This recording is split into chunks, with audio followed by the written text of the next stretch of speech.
Olá pessoal, boa noite, tudo bem? Eu me chamo professor Deison, sou professor de Biologia e claro, hoje a gente vai trabalhar com o tema sucessão ecológica. Só que antes eu quero pedir algo para vocês. A gente está tentando fazer aqui um trabalho de qualidade, tá? Junto a um pessoal muito interessado, tá? Que é um pessoal que quer fazer esse projeto e a gente pede para vocês curtirem, tá? O projeto no canal, no enem.br, no canal do YouTube. Nós temos lá Facebook, Twitter, tá? @noenem.br e tá no hashtag no EnemBR, tá? Curta lá, ajuda a gente lá no projeto, porque quanto mais gente aderir isso aqui, mais aula de qualidade vamos ter. Então, aguardamos vocês, hein? Junte-se a nós. Vamos lá. Bom, mas para a gente começar aqui o nosso tema de sucessão ecológica, que, claro, nosso foco como Enem, a gente precisa lembrar que esse assunto aqui está vinculado ao assunto de ecologia, ou seja, ele é um subtema de ecologia, tá? E ecologia cai bastante no Enem. Então, se vocês observarem, eu coloquei aqui alguns conceitos básicos que eles são fundamentais para a gente poder trabalhar com esse assunto. Lembre-se de que quando a gente vai trabalhar dentro do âmbito ecológico, é importante você conhecer os conhecimentos básicos, porque é isso que pega, galerinha, tá? Então, se você poder observar aqui, temos 1, 2, 3, 4 e assim por diante, tá? Temas relacionados à condição básica do seu conhecimento de ecologia, ou seja, é sua alfabetização ecológica. Então, vamos lá. Então, a gente vai rever aqui alguns conceitos da ecologia antes de falar do que seja sucessão ecológica. Bom, primeiramente, fatores bióticos, tá? Fatores bióticos seria o seguinte: imagine, o seu cachorro, o gato, a barata que aparece na sua casa e em outros animais que porventura tenha lá no seu quintal. Então todos têm a condição de ser vivo. E o que é a condição de ser vivo?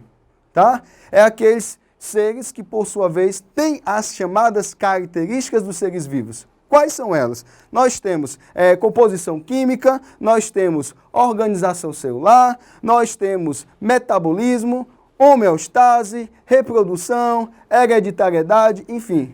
Temos várias características que podemos deflagrar para os seres vivos. Então, fatores bióticos são aqueles que, porventura, tenham essas características, ou seja, todos os seres vivos.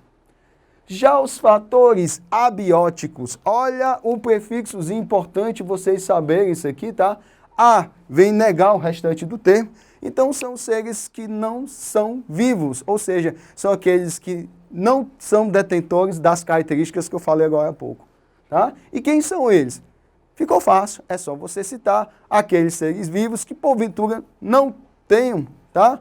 Desculpa, errei aqui, seres não vivos, tá? Seres não vivos são aqueles seres que não têm vida. Por exemplo, ar, água, solo, vento, luz. Pelo menos eu só sei que sol e água talvez tenha vida só lá no vídeo da galinha pintadinha. Aqui não tem, aqui é coisa séria, aqui é Enem, tá? Bom, então esses fatores bióticos e abióticos, por sua vez, constituem o ambiente. Temos um outro conceito aqui que chama-se organismo. O que é o organismo? Na verdade, é um ser vivo, ou seja, é um fator biótico, no qual este, por sua vez, está inserido em um local ou área geográfica. Então, ele e as suas interações com o meio.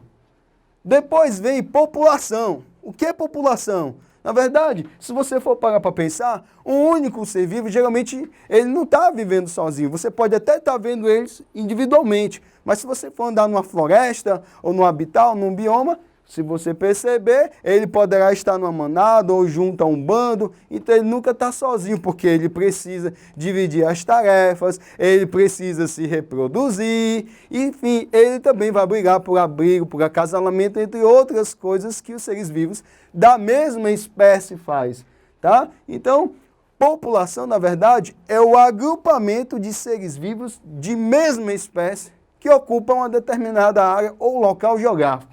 Bom, vamos lá para o próximo conceito. Comunidade.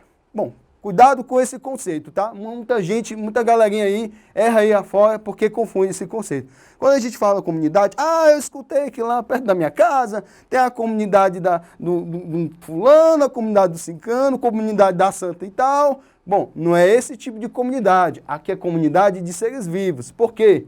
Em uma determinada área, eu posso ter um grupo de seres vivos da mesma espécie. Só que tem um detalhe.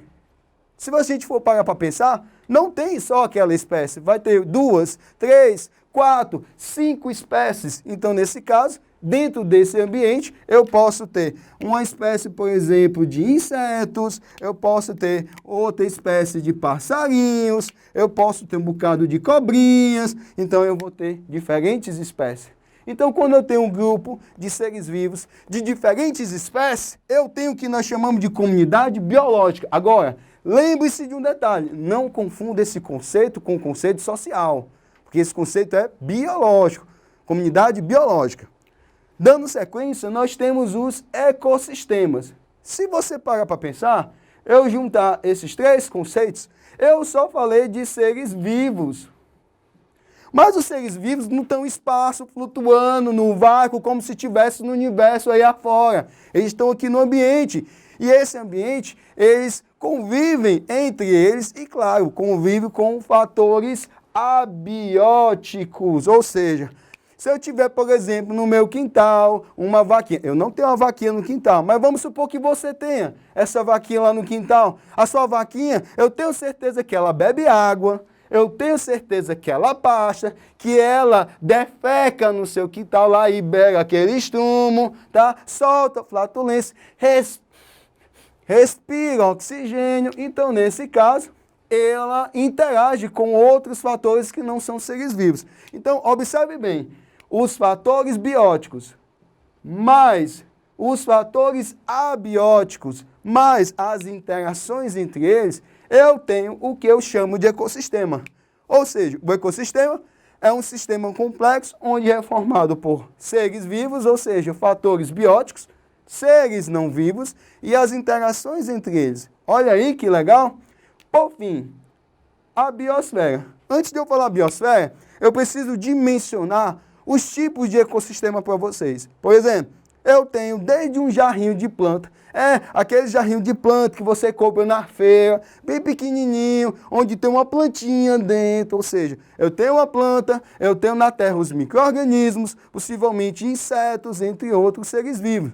E naquele mesmo jarrinho, eu tenho o solo, eu tenho a água, eu tenho ar, ou seja, eu recebo luz, que eu não vou deixar o jarrinho no escuro. Então, nesse caso, eu tenho fatores bióticos, fatores abióticos e a soma, ou seja, a interação entre eles, eu tenho um mini ecossistema. Só que eu posso ter um jarrinho na minha casa, a sua casa, tá? Nossa cidade, o estado, o país e assim por diante, até chegar ao nível planetário, porque depois disso aí, só ufologistas para estudar, tá? Então, nesse caso, o planeta Terra, ele se concretiza no maior dos ecossistemas. Então, o que nós chamamos de biosfera é o conjunto de todos os outros ecossistemas menores, tá? Então, nesse caso, biosfera é o nosso planeta. Pronto, esse é o nível de organização que a ecologia estuda e que é importante para você fazer essas análises quando a gente for tratar do tema sucessão ecológica. Mas ainda acabou. Nós temos um outro conceito também chamado de habitat.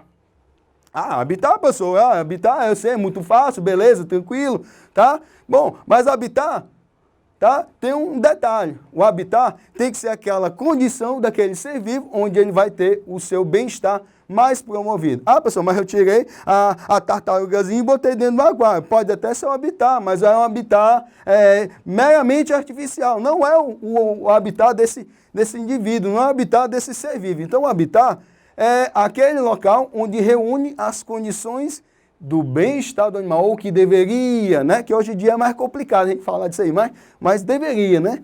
Bom, e por fim, nós temos um conceito muito importante que muita gente confunde. É o nicho ecológico, tá? Nicho ecológico, nicho ecológico. Professor, o que é nicho ecológico? Imagine você, uma grande empresa, e onde você tem vários funcionários trabalhando para você e cada um faz uma coisa. Ou todos os funcionários iam fazer a mesma coisa. Quer dizer que se eu tiver uma empresa que fabrica macarrão, todo mundo só vai embalar macarrão. Ou todo mundo só vai fabricar macarrão. Quem é que vai embalar? Quem é que vai transportar? Quem é que vai vender? Quem é que vai fazer o controle de qualidade? Pronto. Então, cada um tem uma função. Então, no ambiente, não é diferente. Tá? No ambiente, cada grupo de ser vivo tem uma função. Essa função, ou seja, essa delimitação do que o ser vivo vai servir para o ambiente, eu chamo de nicho ecológico. Então, eu vou vincular aqui função, tá? Função do ser vivo chama-se nicho ecológico. Bom, esses são os conceitos básicos que eu queria revisar com vocês antes de a gente entrar no tema nicho ecológico. Então, eu queria agora que vocês voltassem para o slide, tá? Que a gente vai rever aqui algumas coisas inicialmente.